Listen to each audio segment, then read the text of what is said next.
Hello everyone, Semi-Retired Bob here. I talk about the carnivore diet, all things related to the carnivore diet, and miscellaneous odds and ends. I'm just getting out for a walk. I think we're going to talk about don't panic just a little bit, but primarily this is more about me taking a walk.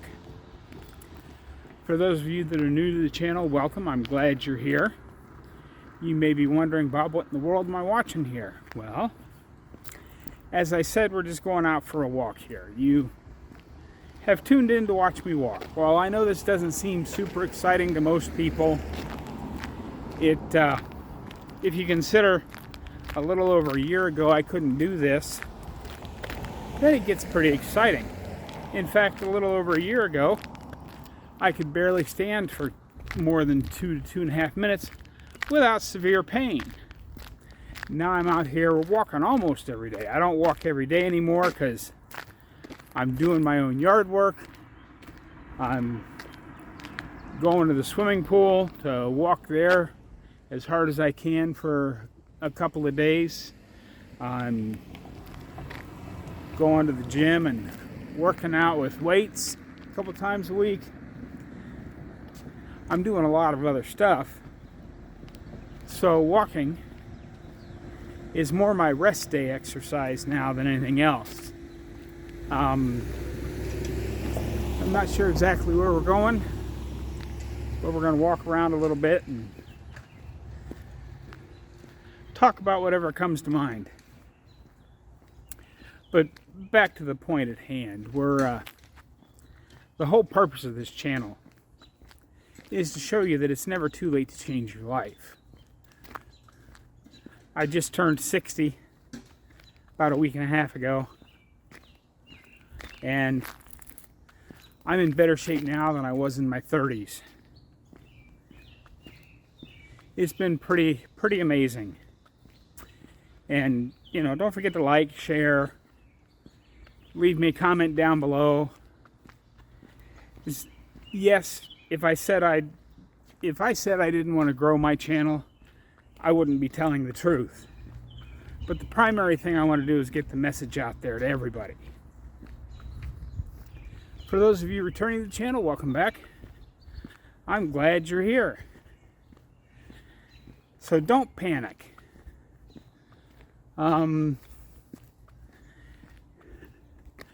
Sorry about that.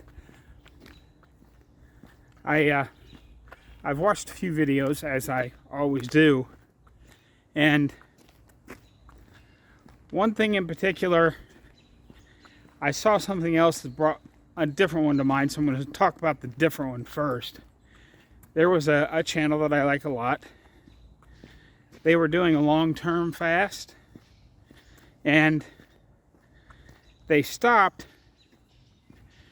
because they checked their blood sugar levels and they were low, severely low. So should that make you panic and bail out of a long-term fast? Well, maybe and maybe not.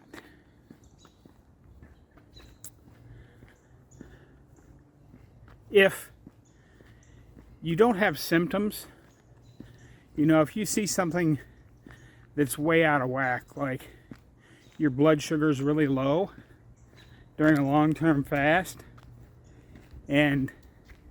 but you feel fine, you're probably okay. There was a study that they did, I believe I saw it on Dr. Chafee's channel. This has been quite some time ago, but he was talking about, you know, they did this experiment with people that were on a ketogenic diet so that their body was burning ketones for fuel. Basically, they were fully fat adapted, not eating carbs, all that stuff. And they wanted to see what would happen. They expected them all to pass out. Oh man, somebody's got a really nice garden here. Sorry, haven't been this way before. So we're going to just turn the camera and show you their beautiful little garden that looks like they just got done watering. What a nice garden. I'll have to come back in a few weeks to see what it looks like when it's all flowered out. But they wanted to see what would happen if they dropped these people's blood sugar way down. So they gave them all a shot of insulin. And they expected them to basically pass out. Well, they didn't. In fact, they continued to sit around the table talking to each other.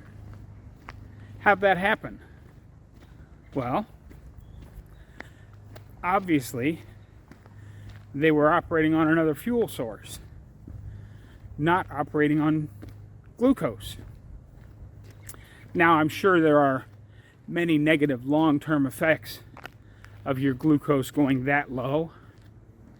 So you don't want it to go that low for that long, and certainly don't inject yourself with insulin just to see if you can stay conscious.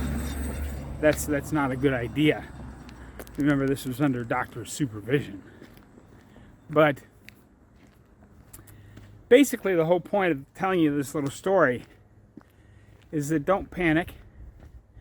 If you feel just fine, but you check your blood sugar just to see, and it's 45 or 50, if you still feel normal and fine, you're probably normal and fine. Now, if you're having symptoms of low blood sugar, then by all means, eat a little something. It's time to break the fast. It's, there's no exact science that I can tell you about here. And I'm certainly not a doctor. So just don't panic. Don't get excited. Like I said, if you're having symptoms, then you may want to go ahead and sorry, I'm at an intersection trying to decide what way to go here. I think I'm going to go this way. But yeah, so if if you're deciding that you feel fine, don't worry about it. If you're having symptoms of some sort, then by all means, break your fast. And if you're still having symptoms in 20 minutes, go see your healthcare professional. Because your health is nothing to mess around with. But the thing that brought this whole story to mind, and one of the things that I want to remind you of, yes, long-term fasting is a thing. I don't do it myself. But if you are one of those people that's doing long-term fasting, make sure you're keeping up on your electrolytes. Because this person, he had to break his fast because he was saying that he didn't feel like his muscles were working right. He couldn't lift his arms up and things like that. I don't want to say a whole lot more because I don't want to identify the person. But yes, if you hit a spot in your fast where you're having symptoms like that, then by all means, stop your fast. But to properly do long-term fasting, you still need to keep up with your electrolytes. Even if it's just once every 2 or 3 hours putting a pinch of salt on your tongue. You got to keep up with that kind of stuff, because what happens when a lot of people do long-term fasting is they drink a lot of water, kind of fill themselves up. Because a lot of people tend to drink a lot of water when they're fasting to help fill them up and keep them from getting hungry. You got to remember that you got to have some electrolytes in there too, because all that water will flush some of your electrolytes out. And the kidneys can only reabsorb just so much. And to function properly, they have to have some electrolyte in the water as they process all that water and getting it back out of your system. So I think that person got low on sodium, and rather than stopping his fast, if he had taken a couple of pinches of salt on his tongue and given it 15 or 20 minutes, I think he would have been fine.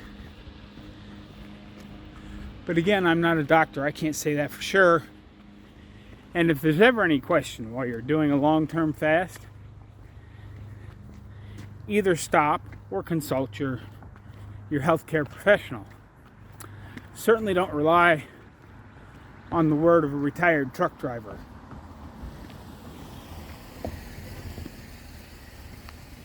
Because I certainly don't know what the heck I'm talking about. I'm just a retired truck driver. But that was one of those cases where when you're actually having symptoms of some sort, you do need to do something. But my point is, make sure you're getting electrolytes so that you don't have those symptoms. Because as I understand it, the body keeps very close regulation on your sodium levels, your salt. And every cell in your body needs salt to function properly. Which is why, I'll see if I can find it and link it down below. But there is a little study out there. It's not particularly strong because, well, to be honest, there aren't that many really good studies in human nutrition. But there is a study out there looking at people that have had heart attacks that were put on a low sodium diet as opposed to those that were not put on a low sodium diet. The whole study was on people that had had prior heart attacks. And interesting. Now I know that the part of it, that makes it not so good is there are a lot of confounding factors here. But isn't it interesting that with all of the heart specialists and cardiologists and stuff out there extolling the virtues of a low salt diet for heart health, how is it that in this little study, those that were put on low sodium diets versus those that weren't, and then of course followed over time, which means they just used questionnaires, but the regular sodium group had a death rate 2/3 less than the low sodium group. So the low sodium group died at 3 times the rate from a second heart attack as did the regular sodium group. So I find that very telling about getting enough salt. And again, for the most part, you've got a very sophisticated piece of testing equipment built into your body. It's called your tongue. And if you eat something and it tastes like it needs more salt, put some more salt on it. If you eat something and you go, oh, that's a little bit too salty, back off the salt next time because you probably got a little bit too much. Your tongue is a very good indicator of how much salt your body needs. And some days you're going to need more than others. Which is why when I'm cooking, like what I had today, I did some stew meat.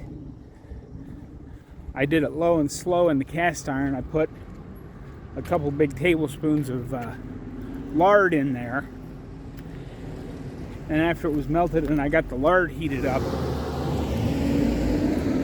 I turned the cast iron down to low medium, put my stew meat in there, put a lid on it, and let it sit like that for an hour and a half. It was really good. And because it was a small package of stew meat, when that was about done, I scrambled up 6 eggs. But on both of those, I put just my regular amount of salt while I was cooking. And when I tasted it, it tasted like it needed more salt. I grabbed my container, because the fine salt will go through my shaker. The next size up salt will not. So I keep that in like one of those wooden dishes. And I grabbed that wooden dish, sprinkled some of that bigger salt over top of my food, and it went from tasting good to tasting fantastic. So it's amazing how good of an indicator your tongue is for how much salt you should have. But I've gone all the way around a big block there, and I'm back at the house, and we're coming up on the 20-minute mark here, so I want to get this over and done with, but I do have a couple of announcements to go through. There will not be a live stream tomorrow. Memorial Day weekend has kind of snuck up on all of us. Dave, the owner at Miniature Golf, called me last night and is like, hey, this weekend is Memorial Day weekend. Can you work Friday night? I'm like, yeah, okay. So I have to work, haven't had time to think about when I'm going to reschedule the lives for. I may go live for just a little bit when I get home from work, just to see if there's any interest in me going on that late. And if not, I may have to come up with something else. But tomorrow I'll actually put out an interview that I did with Intentional Carnivore, Sean. I'll put that interview out for Friday's video, because there's not going to be a live stream tomorrow. And if there is a live stream, it'll be very short and very late. So we'll see what happens. Don't forget, I've got this video should come out at about 2:45 like they always do. I've got a members only Zoom call tonight at 6:30 Central Time, so you still have time to join the channel and get in on that. There's a link to the Zoom inside the members only area of the community tab. And don't forget about July the 27th. That's the day before Hard to Kill Omaha starts. I'm having a meetup here in Omaha at the mini golf course. We're going to grill hamburgers and hot dogs and play mini golf. It should be a lot of fun. If you need more information about that, send me an email, SemiRetiredBob@yahoo.com. And if you're coming into Omaha for the Hard to Kill Summit anyway, you might as well come in a day early and meet some more people. Have fun. Eat some burgers, some hot dogs, play some miniature golf on one of the oldest, nicest miniature golf courses in the country. Well, that's what I've got for you today, folks. I hope you enjoyed this quick little walking video. Don't forget, get out there, be 1% better. Today, tomorrow, every day. Have a great day, folks. I will see you in the next one.